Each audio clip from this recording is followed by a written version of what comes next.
Hi guys, today I'll be taking a look at the new ROG Xbox Ally X gaming handheld. Details are in the description below, including purchasing links. So does this new handheld fix everything the original got wrong, as it now has a bigger battery, better thermals, more RAM, a sleeker chassis, and with some new features like the Xbox full screen experience, an aggregated gaming library, together with a dedicated Xbox button costing around $1,000. So is the ROG Xbox Ally X worth it? So I'll take a closer look, highlighting any pros and cons to give you a better idea if it's worth getting or not. But before I begin, if you're new to the channel, hope you can support me by subscribing and hitting the bell icon to get notified of my next release. And if you have any questions, drop them in the comment section below. The ROG Xbox Ally X comes really nicely packaged in a black box with a picture of the handheld on the top of the lid, with the ROG Xbox logo next to each other, obviously highlighting the collaboration between the two. On the longer ends of the sides, you've got ROG Xbox Ally X written, with the shorter sides having the ROG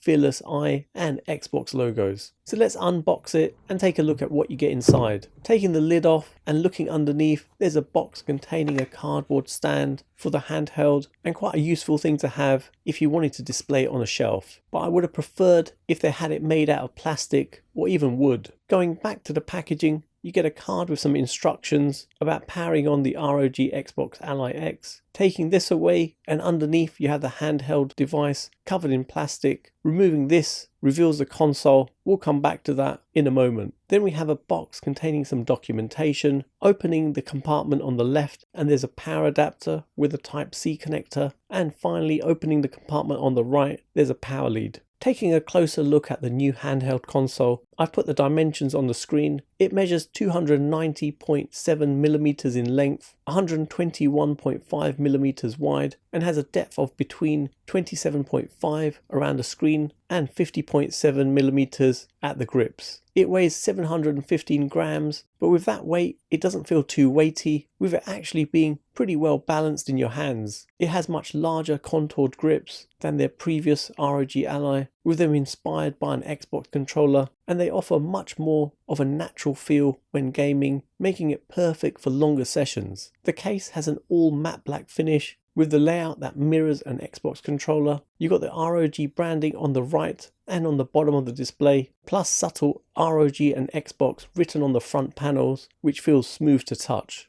On the left hand side, you've got the left analog thumbstick, an 8-way D-pad, the Xbox button, and closer to the display you have the command center and view buttons. On the right side, you've got your glossy A, B, X and Y buttons, which have a dark red background, with them having a really good feel to them, together with a nice clicky sound. Next we have the right analog thumbstick and the library and menu buttons. Both thumbsticks retain their grippy texture and feature customizable LEDs below them. There's two microphones on either side of the screen at the top part, and two speakers on either side at the bottom. Coming over to the top, you've got a power button which doubles up as a fingerprint reader, a 3.5mm headphone jack, a micro SD card slot, a volume control toggle, one USB 3.2 Gen 2 Type-C port that supports DisplayPort 2.1 and Power Delivery 3.0. Next we have one USB 4 Type-C port that's Thunderbolt 4 compatible with DisplayPort 2.1 and Power Delivery 3.0 support. Then at either side we have the left and right bumpers and triggers, which have a nice textured feel. The left and right Hall effect analog triggers feature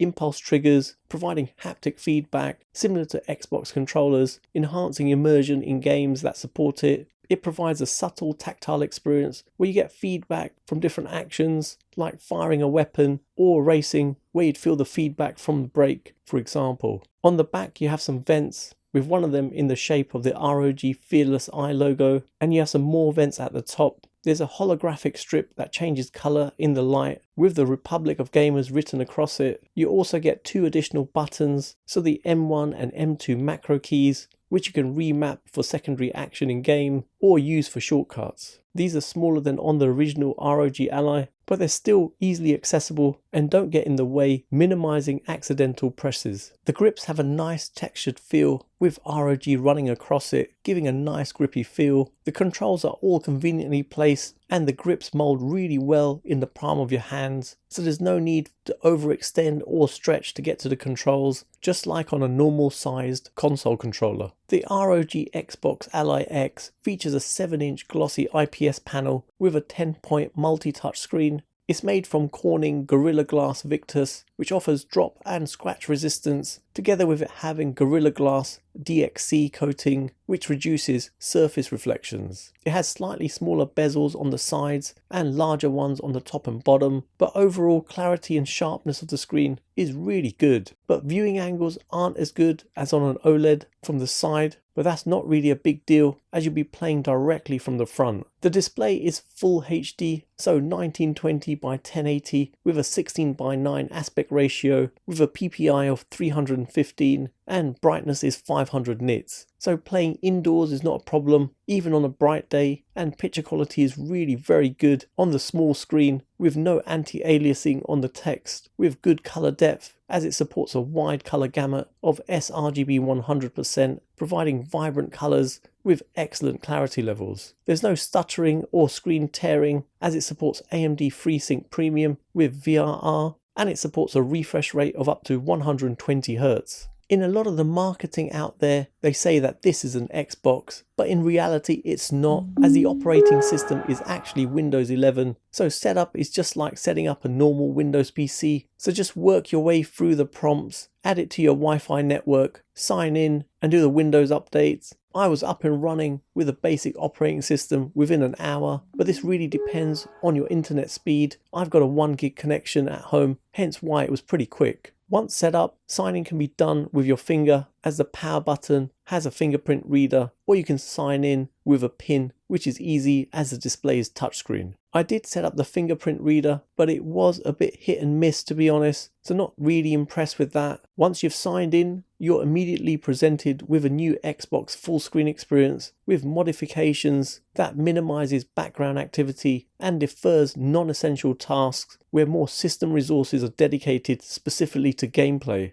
The interface is very responsive, but you can exit out of here if you wanted to go directly into the Windows 11 interface by either swiping up or holding onto the Xbox button and selecting Windows Desktop. You can get back into the Xbox full screen experience by clicking on the Xbox button, selecting Home and pressing the button for Xbox full screen. If you swipe right, the Xbox game bar overlay appears. Swiping left, you get the notifications or system status, and swiping up brings up the task switcher or recent apps. Pressing the dedicated Xbox button opens up the enhanced game bar overlay for Windows 11, making it easier to get to the command center, return home, browse your games library, launch or quit games, chat with friends, initiate a screen capture or record the screen, view performance, see your Xbox achievements, and access Gaming Copilot. Holding onto the Xbox button, you can switch between any open apps, which is the equivalent of doing an Alt Tab in Windows. Next is the Command Center button, which opens the game bar overlay, but it opens it on the Command Center option, where you can adjust screen brightness, volume control, switch operating modes,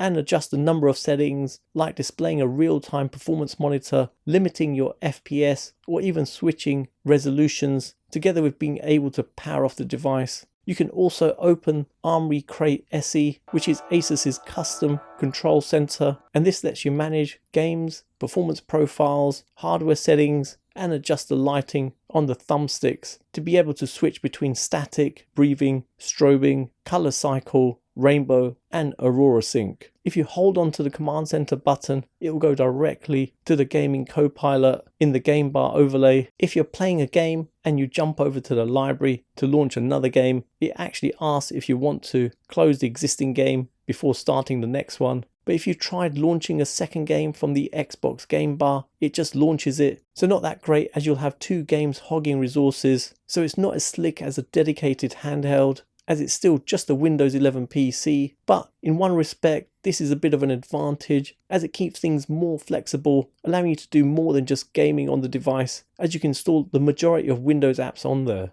One of the nice features on the Xbox full screen experience when you're browsing the games library is that you can quickly identify games that are optimized for playing on a handheld form factor, allowing you to jump into a game without having to tweak settings. The library gives 2 distinct badges to identify which games are optimized or mostly compatible, so really useful to see this. Spec-wise, the ROG Xbox Ally X has an AMD Ryzen AI Z2 Extreme processor running at 2 GHz that can boost up to 5 GHz, with it having a 24 meg cache, 8 cores and 16 threads, together with it having an AMD XDNA neural processing unit up to 50 TOP, which can handle machine learning tasks locally. It has an AMD Radeon graphics card with an operating wattage of 7 watts during idle light use and 35 watts under performance mode. RAM wise, there's 24 gigs of LPDDR5X 8000 dual channel memory on board with a default 8 gig VRAM allocation. In terms of storage, you get 1 terabyte of PCIe 4.0 NVMe M.2 SSD, and you can expand by either using a micro SD card slot or adding an additional M.2 SSD in a 2080 form factor, and you can do that by flipping over the handheld and removing 8 screws and taking off the cover and installing the storage in this location. The device also supports Wi-Fi 6E and Bluetooth 5.4. Cooling wise, it has a pair of ultra thin cooling fans that use intelligent cooling technology with its zero gravity thermal system, helping to keep performance high and temperatures low, together with maintaining low noise levels, which actually it does pretty well. On to gaming, and gaming on here is absolutely insane with the amount of power the ROG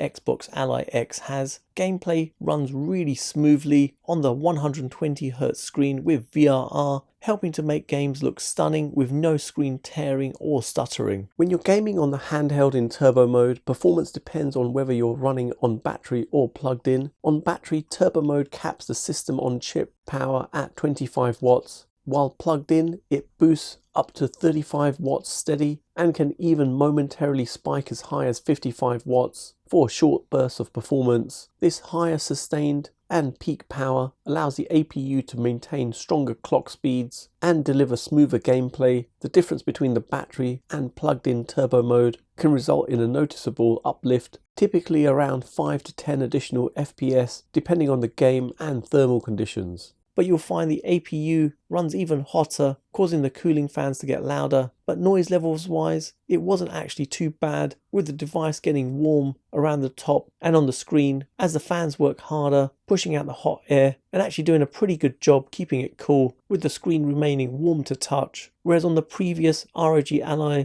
it got really hot. The console doesn't feel too hot or warm around the controls or the grips, with the fans doing a pretty good job of keeping it cool so your hands don't get sweaty when gaming. I've installed a number of different games from both the Xbox app and from other stores like Epic and Steam to test it out, and seriously, it just blew me away at how well they played. So testing out on Cyberpunk 2077 and driving around on default settings, it actually ran really smoothly, and looking in the real-time performance monitor, you can see that the game is actually running at around 30 FPS in turbo mode, but fiddling around with the graphics presets and setting the quick preset to low and turning on frame rate generation, I was getting around 80 FPS. Onto Doom the Dark Ages, and on default settings I was getting around 35 FPS, running pretty smoothly. Over to Forza Horizon 5 on default graphic settings and on turbo mode, I got around 75 FPS. On Gears of War, I saw 70 FPS on turbo mode, and onto Fortnite, again on the default graphic settings, battery on turbo mode, I got around 120 FPS, so quite impressive. As you're able to install games locally on here, it gives you the advantage of playing games offline on the games that support offline play, which means I'm not streaming or having to rely on an internet connection. Perfect for situations where you have poor or no internet, like when you're traveling for instance. You can also make use of cloud gaming services from Xbox or from Nvidia's GeForce Now, or even do PS Remote Play. But with PS Remote Play, you need to pair up a PlayStation controller. So what this means is you're able to play any of these games without actually needing to download them. So really good. The Xbox full screen interface actually worked pretty well, and I love the way the library option brought all the games from different stores together in a single interface. In terms of the overall feel of the controller when gaming, it actually feels identical to an Xbox controller in terms of the height and feel of the thumbsticks, together with the position of the A, B, X and Y buttons and the D-pad. But the D-pad feels less clicky and the bumpers and triggers sound different. Have a listen to this. It has analog impulse triggers which are really precise and responsive, so even lightly touching them you get an instant response, so perfect for FPS games. Another feature is the haptics that are built in, so if you're driving around or firing a gun you can feel a rumble in the controller. It's also got a 6-axis gyro for those games that support it. What about from a sim racing experience? Well, even that works really well. Coming over to my sim racing cockpit, this is the Playseat Formula Intelligence F1 edition. My monitor is the LG Ultra Gear 32 GS95UE, which I've got running in dual mode, so in a 1080p resolution, with my wheel being the Logitech G Pro wheel, and I'm using it with the Logitech Pro pedals. It's all connected up to the handheld via a Type-C hub, allowing me to connect up the monitor and wheel, with it performing really well, giving around 90 FPS in F1 2024. And the cool thing here is that you can boost things even further with the ROG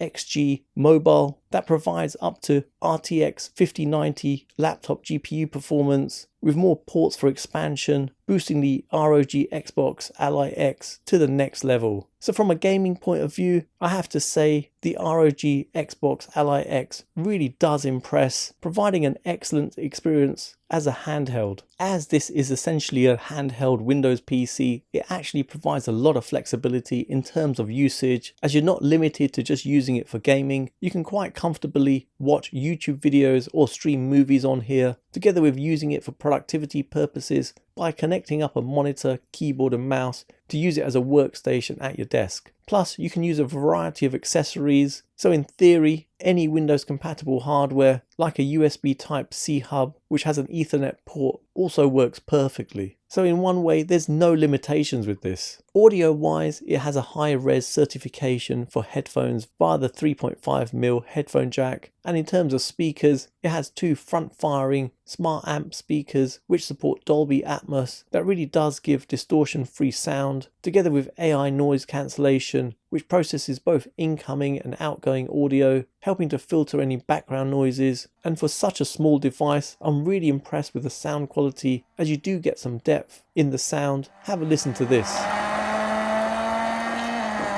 The ROG Xbox Ally X has a 80 watt-hours 4-cell lithium-ion battery and comes with a Type-C 65-watt adapter. Charging wise, from having the device at 3 to 4% and charging to 100% took around 1 hour 50 minutes. And gaming wise, battery life really depends on your usage. So in terms of non-gaming and gaming together, combined with which games you're playing and with the performance mode you're using. Having tested it with having the screen on 75% brightness and having it set to turbo mode, gaming on a combination of Doom the Dark Ages and Fortnite, I was getting around 2.5 hours, which probably isn't so great, especially if you're traveling for long periods without a charge. So worth getting a decent high capacity power bank to keep this running even longer. In terms of general use, so non-gaming like watching a movie, I was easily getting just over 8 hours, so not too bad I'd say. There's two new ROG Xbox Allys, so the ROG Xbox Ally and the ROG Xbox Ally X.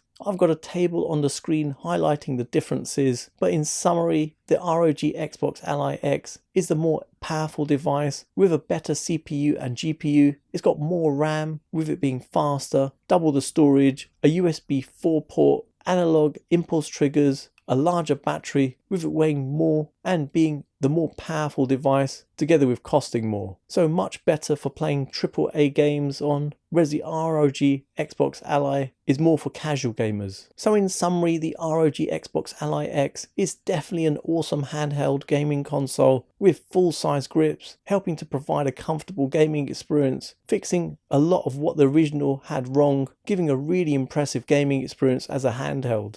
Negatives wise, the battery life isn't great, I'd say, especially if you wanted to play your AAA games. at the full performance level, and it isn't cheap, coming in at just under £800 or $1,000. As for that price, you could pick up a PS5 or an Xbox Series X and still have money left over, or you could even build yourself a decent gaming PC, but obviously none of these other options give the flexibility for gaming on the go as the ROG Xbox Ally X does. So is the ROG Xbox Ally X worth it? From my point of view, it definitely is. So there you have it, you've come to the end of another video, and I hope it's helped anyone thinking of purchasing this. Details are in the description below, including purchasing links. And if you have any questions, drop them in the comment section below. For those of you who've got to the end of this video, please leave a comment with ROG Xbox, as it's nice to see who's got to the end of my video, and hopefully you guys enjoyed it. Follow me on all my socials, don't forget to hit the like button, subscribe to the channel, and turn on notifications to be notified of my next release. Thanks for viewing, and see you in the next one.